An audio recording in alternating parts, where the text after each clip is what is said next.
D K Shivakumar ಅವರು ಇವತ್ತು ನಮ್ಮ ಮನೆಗೆ ಬಂದಿದ್ರು. ಬ್ರೇಕ್ಫಾಸ್ಟ್ ಅನ್ನ ಒಟ್ಟಿಗೆ ಮಾಡಿದ್ದೀವಿ. ಯಾಕಂತಂದ್ರೆ ಹೈಕಮಾಂಡ್ನವರು ವೇಣುಗೋಪಾಲ್ ಅವರು ಮೊನ್ನೆನೇ ಪೊನ್ನಣ್ಣನಿಗೆ ಫೋನ್ ಮಾಡಿದ್ರು.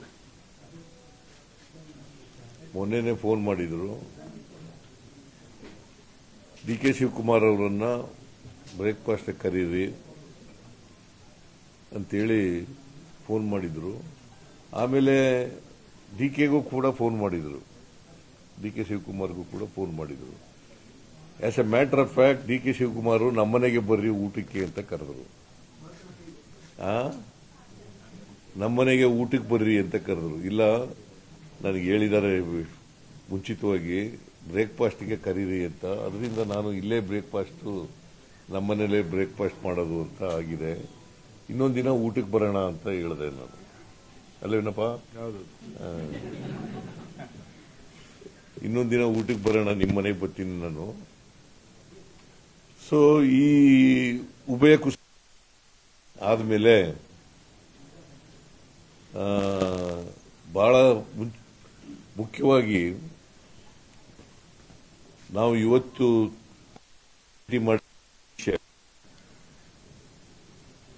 ಅನಗತ್ಯವಾಗಿ ಕೆಲವು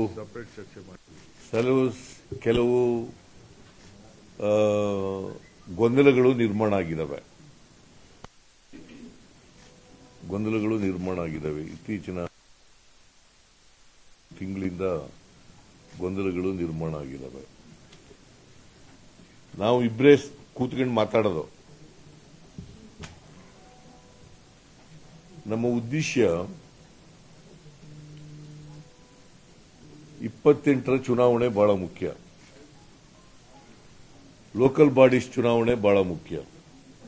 ಕಾರ್ಪೊರೇಷನ್ ಚುನಾವಣೆ ಮತ್ತು ತಾಲೂಕು ಪಂಚಾಯತಿ, ಜಿಲ್ಲಾ ಪಂಚಾಯತಿ ಚುನಾವಣೆ, ಗ್ರಾಮ ಪಂಚಾಯತ್ ಚುನಾವಣೆ ಇವು ಬಹಳ ಮುಖ್ಯ. ಅದರ ಬಗ್ಗೆನೂ ಕೂಡ ಚರ್ಚೆ ಮಾಡೋದು. 28ರ ಚುನಾವಣೆಯಲ್ಲೂ ಕೂಡ ಕಾಂಗ್ರೆಸ್ ಅನ್ನು ಅಧಿಕಾರಕ್ಕೆ ತರಬೇಕು ಅಂತಕ್ಕಂಥದ್ದು ಚರ್ಚೆ ಮಾಡಿದ್ದೇವೆ.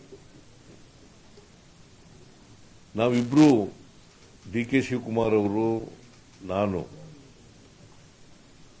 ಹೇಗೆ ಅಸೆಂಬ್ಲಿ ಚುನಾವಣೆಯಲ್ಲಿ 2023 ಅಸೆಂಬ್ಲಿ ಚುನಾವಣೆಯಲ್ಲಿ ಕೆಲಸ ಮಾಡೋದು ಒಟ್ಟಿಗೆ, ಅದೇ ರೀತಿಯಲ್ಲಿ ಮುಂದೆನೂ ಕೂಡ ಒಟ್ಟಿಗೆ ಹೋಗ್ತಕ್ಕಂಥದ್ದನ್ನು ತೀರ್ಮಾನ ಮಾಡಿದ್ದೀವಿ.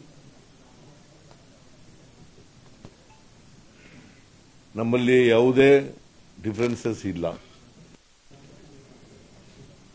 ನನಗೆ ಡಿಫರೆನ್ಸಸ್ ಇಲ್ಲ, ಇವತ್ತಿನವರೆಗೂ ಡಿಫರೆನ್ಸಸ್ ಇಲ್ಲ, ಮುಂದೇನೂ ಡಿಫರೆನ್ಸಸ್ ಇರಲ್ಲ. ಒಟ್ಟಿಗೆ ಹೋಗ್ತೀವಿ. ಆಮೇಲೆ ಅಸೆಂಬ್ಲಿ 8ನೇ ತಾರೀಕಿನಿಂದ ಶುರುವಾಗುತ್ತೆ. ಚಳಿಗಾಲದ ಅಧಿವೇಶನ ಬೆಳಗಾವಿನಲ್ಲಿ ಪ್ರಾರಂಭ ಆಗ್ತದೆ. ನಾವು ಅಲ್ಲೂ ಕೂಡ ವಿರೋಧ ಪಕ್ಷದವರನ್ನ ಬಹಳ ಸಮರ್ಥವಾಗಿ ಇಲ್ಲಿವರೆಗೂ ಎದುರಿಸಿದ್ದೀವಿ, ಮುಂದೇನೂ ಕೂಡ ಎದುರಿಸ್ತೀವಿ. ಅದು ಬಿಜೆಪಿ ಇರ್ಬೋದು, ಜೆಡಿಎಸ್ ಇರ್ಬೋದು. ಸುಳ್ಳು ಸುಳ್ಳುಗಳನ್ನ, ಆರೋಪಗಳನ್ನ, ಸುಳ್ಳು ಅಪವಾದಗಳನ್ನ ಮಾಡ್ತಕ್ಕಂಥದ್ದು ಬಿಜೆಪಿಯವರ ಚಾಳಿ, ಜೆಡಿಎಸ್ನವರ ಚಾಳಿ. ಇವರಿಬ್ಬರನ್ನು ಕೂಡ ಬಹಳ ಸಮರ್ಥವಾಗಿ ನಮ್ಮ ಸರ್ಕಾರ ಎದುರಿಸ್ತದೆ. ನಾನು, ಡಿಸಿಎಂ ಇಬ್ರು ಕೂಡ, ಡಿ ಕೆ ಶಿವಕುಮಾರ್ ಇಬ್ರು ಕೂಡ ಇವರನ್ನ ಅಸೆಂಬ್ಲಿನಲ್ಲಿ ಬಹಳ ಸಮರ್ಥವಾಗಿ ಎದುರಿಸ್ತೇವೆ. ಅದಕ್ಕೆ ಬೇಕಾದಂತ ಸ್ಟ್ರಾಟಜಿ ಏನ್ ಬೇಕು ಅದನ್ನ ಮಾಡಿದ್ದೀವಿ ನಾವು.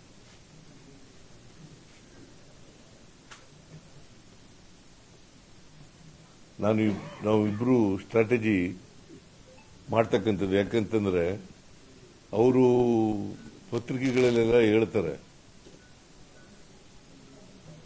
ನಾವು ನೋ ಕಾನ್ಫಿಡೆನ್ಸ್ ಮೋಷನ್ ಮೂವ್ ಮಾಡ್ತೀವಿ. ಇದು ಇಂಪಾಸಿಬಲ್. ನಾವು 142 ಜನ ಇರತಕ್ಕಂಥದ್ದು. ಅವರಿರೋದು 64 ಜನ ಮಾತ್ರ.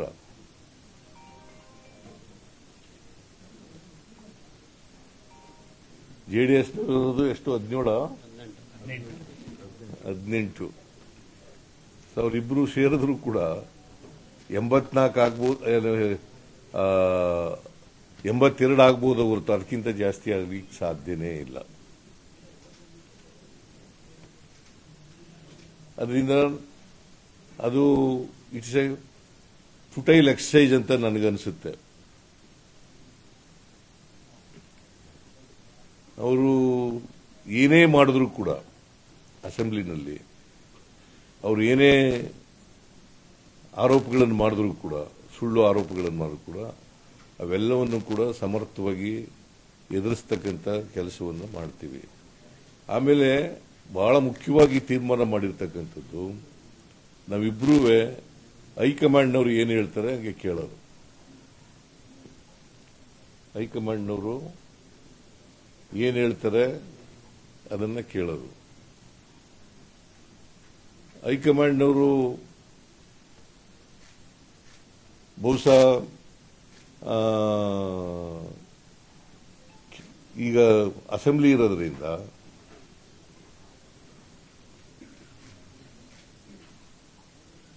ನಮಗೆ ಇಬ್ಬರಿಗೂ ಕೂಡ ಈ ಗೊಂದಲಗಳೇನಿದಾವೆ ಇದನ್ನು ತಿಳಿ ಮಾಡತಕ್ಕಂಥ ಕೆಲಸವನ್ನು ಮಾಡಿ ಅಂತ ಹೇಳಿದ್ದಾರೆ.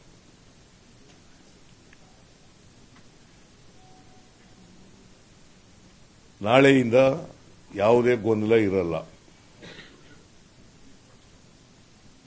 ನಿಮ್ಮ ಮೂಲಕ ಹೇಳ್ತಾ ಇದ್ದೀನಿ, ಈಗಲೂ ಇಲ್ಲ, ಆದರೆ